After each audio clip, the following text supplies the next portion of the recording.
أعوذ بالله من الشيطان الرجيم بسم الله الرحمن الرحيم تلك القرى نقص عليك من أنبائها ولقد جاءتهم رسلهم بالبينات فما كانوا ليؤمنوا بما كذبوا من قبل كذلك يطبع الله على قلوب الكافرين تلک القری، اور یہ بستیاں جن کا ہم نے ذکر کیا ہے. تلکا کا لفظ اللہ تعالی نے استعمال فرمایا. اب اس میں اشارہ جو تلکا ہے، ہاذا، ہاذہی اور ذالکا، تلکا، یہ سب استعمال ہوتے ہیں نا اس میں اشارہ کے طور پہ. ہاذا یہ مذکر اور ہاذہی یہ مؤنث اور ذالکا وہ مذکر اور تلکا وہ مؤنث. یہ ساری چیزیں، یہ تلکا کا جو اس میں اشارہ فرمایا ہے، اس سے معلوم ہوتا ہے کہ یہ اشارہ کبھی کبھی ان چیزوں کے متعلق بھی آتا ہے جو محض ذہن میں ہوتی ہیں اور آنکھوں سے دکھائی نہیں دیتی. یہاں دیکھیے نا، تلک القری، وہ جو بستیاں تھیں جن پر عذاب آیا، نقص، ہم بیان کرتے ہیں، علیکا، آپ کے اوپر، من انبائہا، ان کے کچھ حالات ہم آپ کو بتاتے ہیں. اب یہ بستیاں حضور اقدس صلی اللہ علیہ وسلم اس وقت دیکھ تھوڑے ہی رہے تھے جب یہ آیات نازل ہوئی، یا کوئی بھی مسلمان، صحابہ کرام رضی اللہ عنہ مثلا سب سے پہلے ان آیات کے مخاطب ہیں، تو وہ دیکھ تھوڑے ہی رہے تھے. تو اس سے معلوم ہوا کہ یہ جو تلکا کی ضمیر ہے، یہ جو اس میں اشارہ ہے، بعض اوقات ان چیزوں کے لیے بھی استعمال ہو جاتا ہے جو چیزیں ظاہر میں نظر نہیں آ رہی ہوتی. اس سے معلوم ہوا نا قرآن پاک سے. اور یہ اس بات کی دلیل بھی بن جاتی ہے کہ ضروری نہیں ہے کہ ہر آدمی کو رسول اللہ صلی اللہ علیہ وسلم قبر میں دکھائی دیں، کیونکہ اگر وہاں پہ آیا ہے یہ روایات میں کہ اس آدمی کے متعلق تم کیا کہتے ہو جو تم میں نبی بنا کر بھیجے گئے تھے، تو بعض لوگوں کا خیال یہ ہے کہ رسول اللہ صلی اللہ علیہ وسلم کی زیارت کرائی جاتی ہے. جو حضرات اس کو نہیں مانتے وہ کہتے ہیں کہ اس حدیث کی کوئی بھی سند صحیح نہیں ہے. تو پھر اشکال یہ پیش کرتے ہیں کہ جناب حدیث کی سند ہے یا نہیں، لیکن اس میں جو ہے نا کہ حاضر رجل، یہ آدمی، تو یہ تو اس میں اشارہ ہے، یہ تو ضروری ہے کہ وہ دکھائے جائیں. تو جو حضرات نہیں مانتے خود اہل سنت والجماعت میں سے، وہ کہتے ہیں یہ ضروری نہیں ہے کہ دکھائے جائیں، بلکہ وہ آدمی جو تم میں رسول بنا کر بھیجے گئے تھے، یعنی جو تمہارے ذہن میں موجود ہے، وہ اسی سے دلیل لیتے ہیں. وہ کہتے ہیں کہ تلکا کو یہاں دیکھو، اللہ تعالی نے ان بستیوں کے لیے استعمال فرمایا ہے جن بستیوں کا کسی نے رویت زیارت نہیں کی، اور یہ اس کے لیے آیا ہے جو محض ذہنی طور پر ایک چیز ہے. اور اس بنیاد پہ پھر لوگ آگے چلتے ہیں. اصل میں یہ بھی اتنا بڑا مسئلہ نہیں بنتا کہ رسول اللہ صلی اللہ علیہ وسلم کو قبر مبارک میں دکھایا جاتا ہے یا نہیں، اور یہ احادیث صحیح سند سے ثابت ہیں یا نہیں.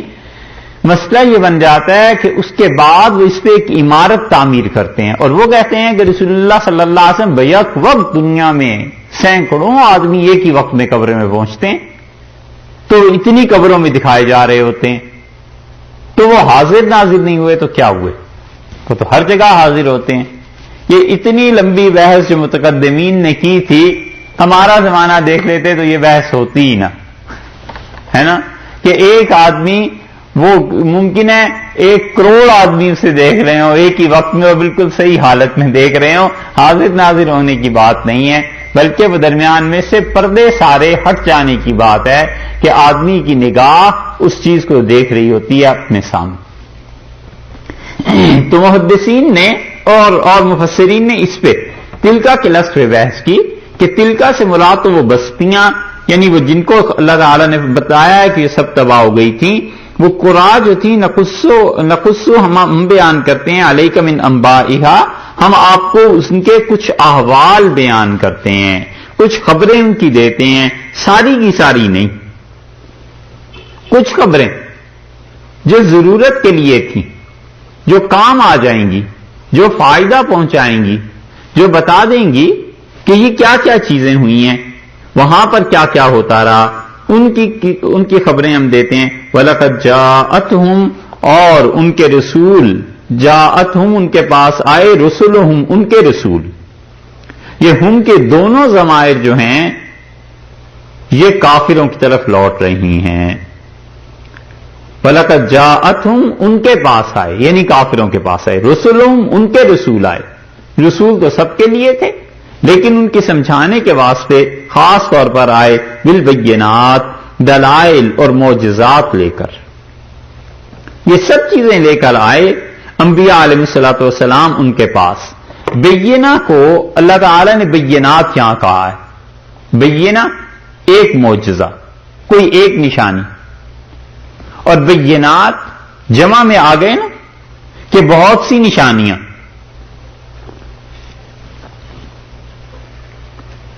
یہ رسول لے کر ان کے پاس آئے. یہ جو اگلا ٹکڑا آ رہا ہے اس کا ترجمہ سمجھیے. فما، سو فا تو ہو گیا یہ اتنی نشانیاں جو لے کر آئے. فا، اس کا نتیجہ یہ نکلا کہ ما کانو، نہیں تھے، نہ ہوئے، لیومنو، بالکل کہ ایمان لائیں. لام جو ہے وہ تاکید پیدا کر رہا ہے نفی میں، ایمان نہ لانے میں زور پیدا کر رہا ہے. یومنو کا مطلب تو یہ ہوا کہ وہ ایمان لائے. اصل تو لیومنو ما پہلے آ گیا تھا نا نفی کا. فما کانو، پس سو وہ نہیں تھے ہرگز بھی ایمان لانے والی. ان کے پاس ان کے رسول علیہ الصلوۃ والسلام نشانیاں لے کر آئے تھے، پھر ہرگز ایسے نہیں ہوا. فما کانو، ہرگز ایسے نہیں ہوا، بلکہ یہ کہیے کہ فما سو نہیں، کانو ہوا، لیومنو، ہرگز بھی ایسے. تو یہ یہاں جو بیان کیا جا رہا ہے کہ بار بار نشانیاں آتی رہیں اور وہ بار بار کفر کرتے رہے. ایمان بار بار پیش کیا جاتا رہا اور یہ بار بار کفر کرتے رہے. یہ نہیں ہے کہ ایمان ایک بار پیش کیا گیا، بلکہ جب بھی ایمان پیش کیا گیا انہوں نے کفر کیا. تو استمرار ہے یہاں پر عدم ایمان پہ. ایمان نہ لانا بار بار ہوا ہے، یہ نہیں ہے کہ ایمان ایک بار پیش کیا گیا. فما کانو لیومنو، سو ہرگز اس پہ ایمان نہیں لائے. بما، اس سبب سے. بات ہو گیا نا سبب کا.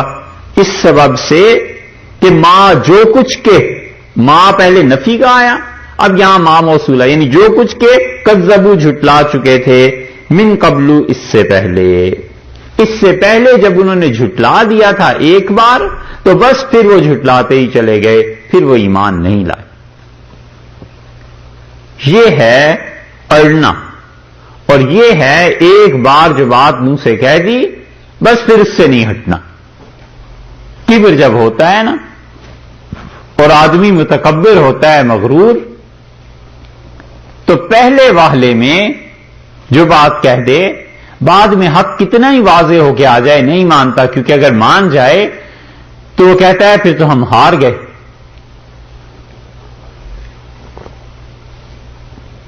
اگر پہلی بار تسلیم کر لوں پہلی بار کی بات، تو پہلے اگر ہاں کر دی تھی تو اب نہ کیوں کروں، اور پہلے نہ کر دی تھی اب ہاں کیوں کروں.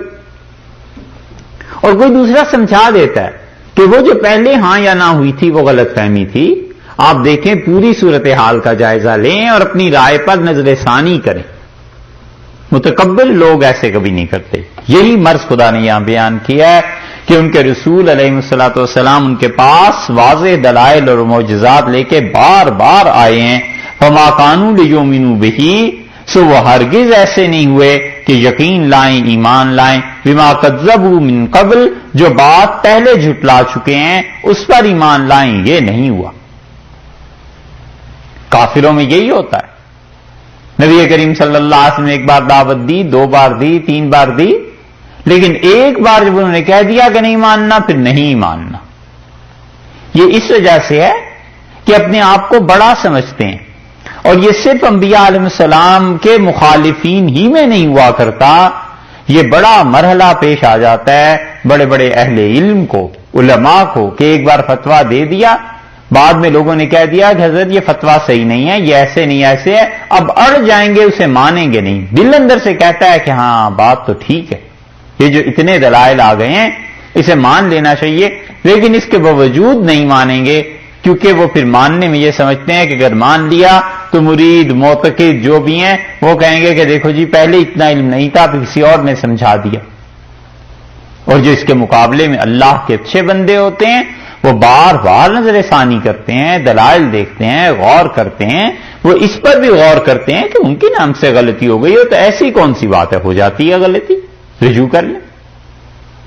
اشرف علی صاحب تھانوی رحمۃ اللہ علیہ نے ایک مستقل سلسلہ اپنی خانقاہ پہ رکھا ہوا تھا، رسالے چھپتے تھے نا حضرت کے یہاں، اس پہ ایک سلسلہ رکھا ہوا تھا، اس کا نام تھا ترجیح الراجح، یعنی جو قول زیادہ اچھا ہے اس کو پچھلے قول پہ سے رجوع کر کے پھر آئندہ کو ترجیح دینا۔ کئی لوگوں نے لکھا کہ حضرت یہ جو فتویٰ ہے اس پہ یہ اشکال ہے، مفتی حضرات نے لکھا، حضرت دلائل پہ غور کیا، فرمایا میں رجوع کرتا ہوں اور آئندہ آپ کے قول پہ فتویٰ دیں گے۔ کوئی برا نہیں محسوس کیا۔ جب انسان میں حقانیت ہو، علم بھی ہو، اہلیت بھی ہو فتویٰ دینے کی، اور اللہ کے ساتھ تعلق بھی ہو، اور فتویٰ اس کا غلط بھی ہو جائے تو بھی جو لوگ اس پہ عمل کرتے ہیں انہیں گناہ نہیں ہو جاتا، کیونکہ رسول اللہ صلی اللہ علیہ وسلم الاسم علی من افتاء، گناہ اس پہ ہے جو فتویٰ دیتا ہے۔ تو فتویٰ دینے والا اگر غفلت سے فتویٰ دے، اللہ کا ڈر ہی نہ ہو پھر فتویٰ دے دے، فتوے کا اہل ہی نہ ہو اور پھر فتویٰ دے دے، تو گناہ تو اس کے سر جائے گا نا۔ اس آدمی نے تو اخلاص سے پوچھا ہے، زیادہ تحقیق کرنا چاہتا ہے اور ایک دو مفتیوں سے پوچھ لے، واضح ہو جائے گا۔ تو جو لوگ اپنے آپ کو بہت کچھ سمجھتے ہیں کبھی رجوع نہیں کرتے، یہی کافروں کا حال ہو گیا تھا۔ فما كانوا ليؤمنوا بما كذبوا من قبل، اور وہ ایسے نہیں ہوئے، ہرگز نہیں ہوئے کہ ایمان لے آئیں اس بات پر جس کو پہلے یہ جھٹلا چکے تھے۔ كذلك يطبع اللہ، اور اسی وجہ سے کاف جو ہے یہاں پر ذالک سے پہلے یہ تعلیل کے معنی میں آ رہا ہے، یعنی یوں ہی ہوتا ہے، یوں ہوا، اس وجہ سے ان کے مسلسل انکار اور ایمان کو رد کرنے کی وجہ سے یتبع اللہ تعالیٰ تباہ کر دیتا ہے، مہر لگا دیتا ہے علی قلوب الکافرین، منکروں کے دلوں پر خدا مہر لگا دیتا ہے، کافروں کے دلوں پہ اللہ تعالیٰ مہر لگا دیتا ہے۔ کس چیز کی مہر لگاتا ہے؟ اس کی کہ کافر رہیں، اب ایمان نہ لائیں گے۔ منکروں کے دل ایسے خراب ہو جاتے ہیں، اس لیے آدمی زندگی بھر اپنے دل کو اس بات کا عادی بنائے کہ جب بھی حق آئے گا قبول کر لیں گے، اور جس حق کو قبول کر لیا ہے اگر اس میں کہیں سے شکوک اور شبہات آ گئے ہیں تو اہل علم سے رجوع کر کے اس کی تحقیق کر لیں گے، مزید اطمینان کر لیں گے۔ لیکن آدمی کا یہ رویہ بالکل مناسب نہیں ہے کہ اپنی غلطی واضح ہو جائے پھر اس کے باوجود جمع رہے اس میں۔ اسی لیے اللہ کے ایسے اچھے بندے بھی گزرے کہ جنہوں نے کسی کو سزا دے دی تو سزا کے بعد اب خود ہی پریشان ہو رہے ہیں کہ بھائی میں نے سزا زیادہ دے دی تھی، اتنا تم میری پٹائی کر لو، اتنا تم مجھے مار لو، یہ چیز ہو جاتی تھی۔ اللہ کا خوف، اللہ کے سامنے جا کر احساس یہ جواب دینے کا اس طرح رجوع ہو جاتا تھا کہ مجھ سے کوئی زیادتی ہو گئی ہوگی، مجھے معاف کر لو، یہ چیزیں کر لو۔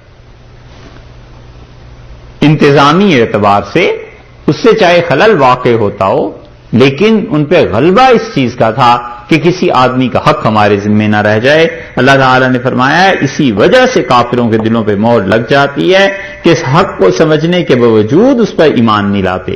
وما وجدنا، یہ اللہ تعالیٰ نے گویا کہ انسانوں کی شکایت فرمائی ہے۔